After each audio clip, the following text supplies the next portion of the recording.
বিখ্যাত নাকি? কটা মাস বছরে? 12টা মাসে। কোন কোন মাস? হ্যাঁ, এই পরিহত বদ্ধজীবদের জন্য মায়ার কবর থেকে মুক্ত হওয়ার মাস এবং প্রেম ভক্তি লাভেরও মাস। হ্যাঁ, মাঘ মাস, বৈশাখ মাস, কার্তিক মাসটা আরও বেশি আস্বাদনীয়, কিন্তু আস্বাদন করার মতো, আনন্দ উপভোগ করার মতো, এবং ভগবানের অনেক লীলা এই মাসে। তাই কি লীলা দু একটা মনে আছে? কি কি লীলা আছে? প্রথম দিকে কি ছিল এই মাসের শুরুতে?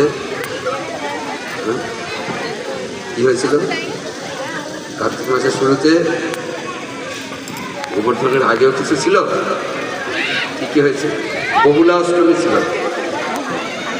বহুলা নামে একটা গাভী, তার সাথে একটা দ্বীপ বলে একটা বাঘের সাথে ওটা ভগবান এসে সেখানে সেই আর বাঘ আর সেই গাভীর পাশে খেতে পারলো না, গাভীকেও নয়, গাভীর যে মালিক তাকেও নয়।